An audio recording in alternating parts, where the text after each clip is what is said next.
নমস্কার। ভারত, বাংলাদেশ এবং পাকিস্তানের সমস্ত দর্শককে আমি ময়ূক রঞ্জন ঘোষ স্বাগত জানাচ্ছি। আর কিছুক্ষণের মধ্যে রোহিত শর্মা তিনি দুবাই থেকে ল্যান্ড করবেন, সেই ছবি আপনাদের কাছে আমি তুলে ধরবো। কিন্তু যারা আমাকে প্রশ্ন করছেন আমি কেন এই জেতাটা, চ্যাম্পিয়ন্স ট্রফির যে জিত, ভারতের জিত, সেটাকে এত সিরিয়াসলি নিচ্ছি, কেন এটাকে জিও পলিটিক্স বা ভূ রাজনীতির সাথে তুলনা করছি, তার কারণ এটা শুধুমাত্র ক্রিকেটের জয় নয়। আজ মাঠে জিতেছে, কাল ভাতের লড়াইতে জিতবে। আজ মাঠে মেরেছে, কাল ভাতে মারবে। কাদের বিষয়টা? এবারের বিষয়টা নিউজিল্যান্ডকে হারানো বা অন্যান্য দেশকে হারানো নয়।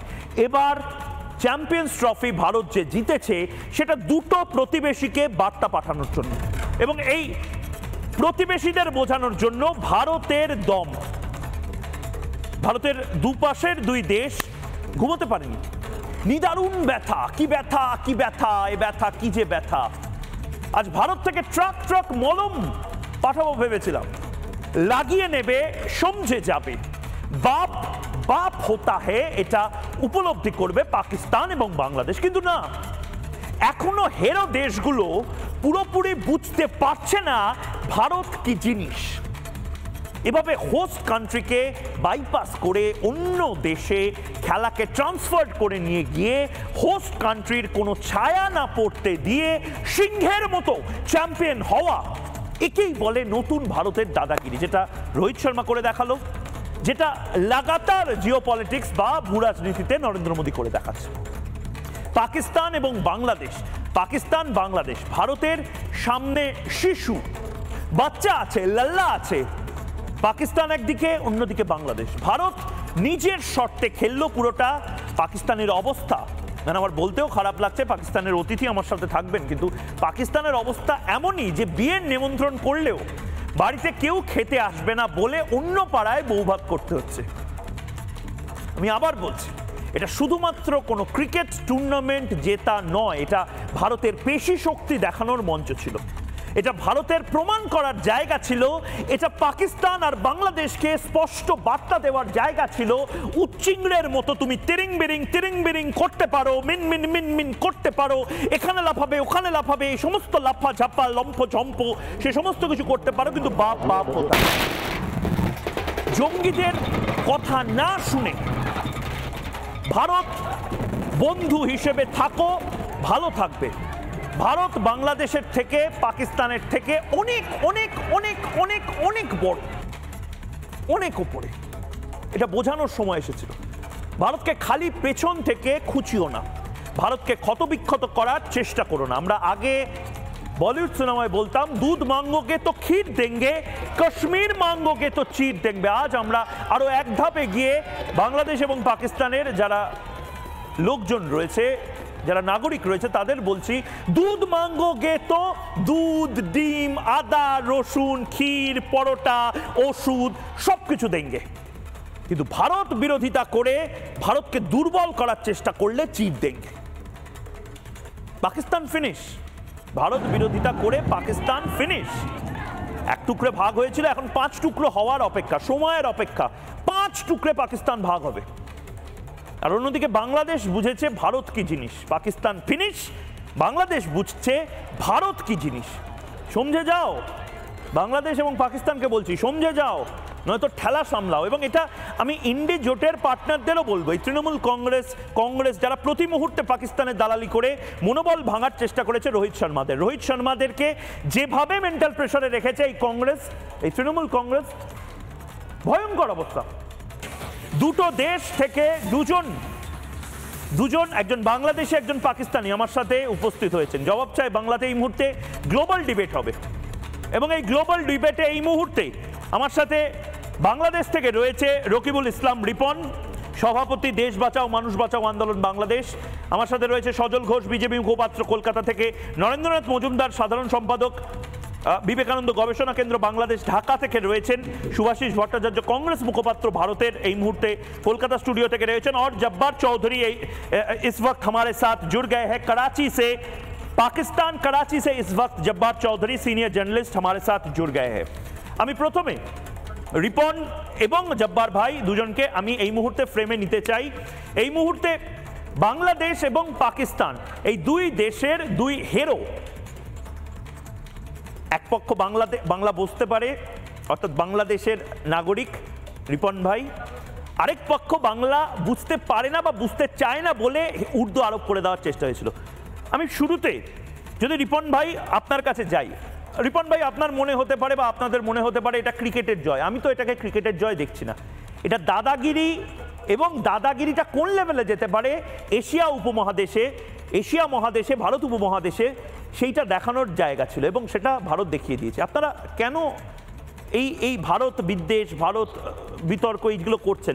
এবার ক্ষান্ত হন, ভারতের সাথে থাকুন, দুধ ঘি ওষুধ সব পাবেন।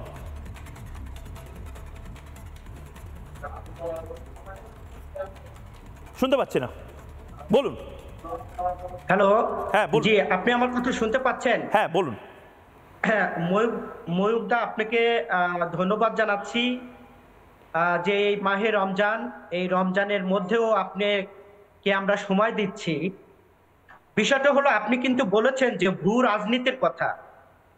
এই ভূ রাজনীতিতে ভারত, এই ভূ রাজনীতিতে এশিয়া মহাদেশে বন্ধু হারিয়েছে। এই বন্ধু হারানোর কারণে ভারতের রাষ্ট্রের যারা দায়িত্বে আছেন তারা খুব চিন্তিত এবং সেই সাথে আপনি ভীষণ চিন্তিত এবং আপনি বলছেন যে অনেকে লাফালাফি করে, কিন্তু আমরা দেখছি যে আপনি বেশি লাফালাফি করছেন।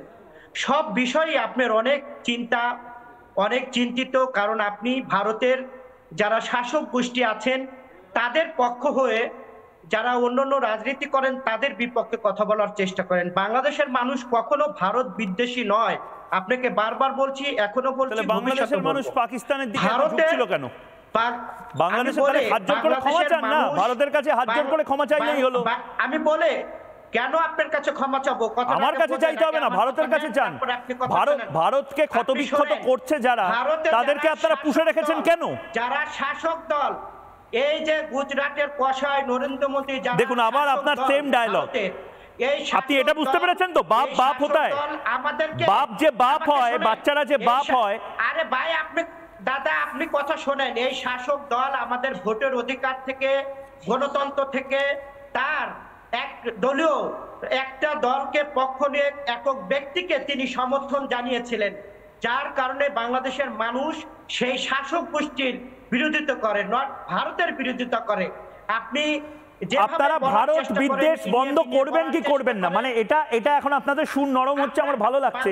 আরেকটু সুর নরম করতে হবে। অবশ্যই আমরা নরম নয়, গুড, আরেকটু সুর নরম করুন, লতা মঙ্গেশকরের মতন মিষ্টি সুরে কথা বলবেন এরপর থেকে। আমরা শোনেন, আমরা বীরের জাতি। গতকালকে হ্যাঁ, সে তো দেখাই যাচ্ছে, কাপুরুষের মতন বাংলাদেশ থেকে ভারতে ঢুকে পড়ছেন।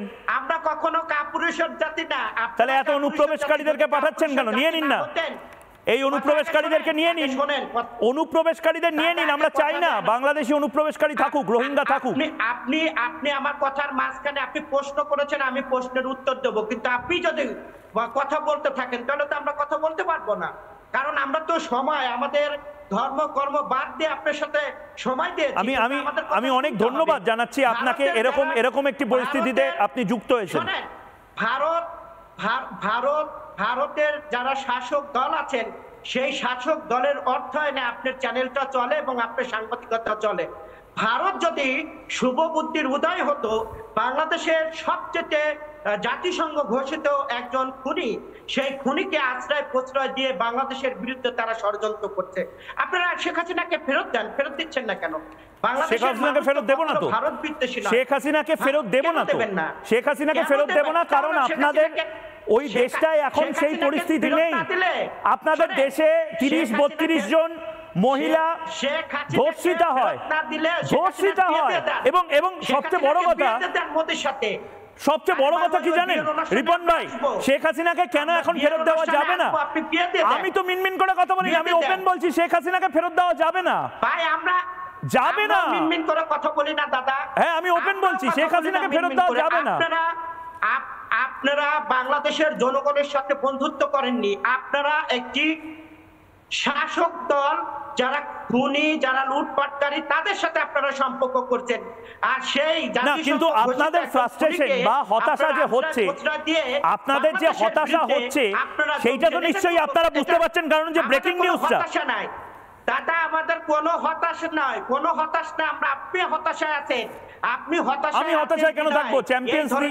চ্যাম্পিয়ন্স ট্রফি আমরা জিতলাম, আমাদের জিডিপি কুম্ভ মেলার পরে 3 ট্রিলিয়ন থেকে 4 ট্রিলিয়ন হলো, আমাদের দেশে আমরা পেট ভরে ভাত খাই। বৈঠক করে আপনাদের কিছুই তো নাই।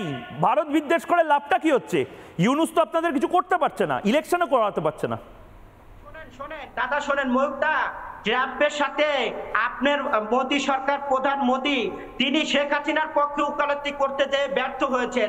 তিনি ভারতে এসেছেন, তারপরে ভারতের যারা ছিল অভিবাসী তাদেরকে কিভাবে ভারতে পাঠিয়েছে সেটা বিশ্ববাসী দেখেছে। কাজে আচ্ছা, এই মুহূর্তে রিপন ভাই আপনাকে একটু থামাচ্ছি, তার কারণ রিপন ভাই আমি একটু থামাচ্ছি, কারণ আপনারা এই যে শেখ হাসিনাকে ফেরত চান, আপনারা ভারত বিদ্বেষ চান, এই সমস্ত কিছু আপনারা চাইতে পারেন, কিন্তু লাভের লাভ কিছু হবে না। আপনাদের ফ্রাস্ট্রেশন এত বেড়ে গেছে, এই মুহূর্তে ভারত জিতেছে বলে এই মুহূর্তে আপনারা মুক্তিযোদ্ধার সব স্মৃতি পর্যন্ত মুছে দিতে চাইছেন। নানা ধরনের কন্টেন্ট দেখার জন্য লাইক করুন, শেয়ার করুন আমাদের ফেসবুক পেজ, সাবস্ক্রাইব করুন আমাদের ইউটিউব চ্যানেল। পাশাপাশি অন্যান্য ব্রেকিং নিউজের জন্য অবশ্যই চোখ রাখুন রিপাবলিক বাংলায়।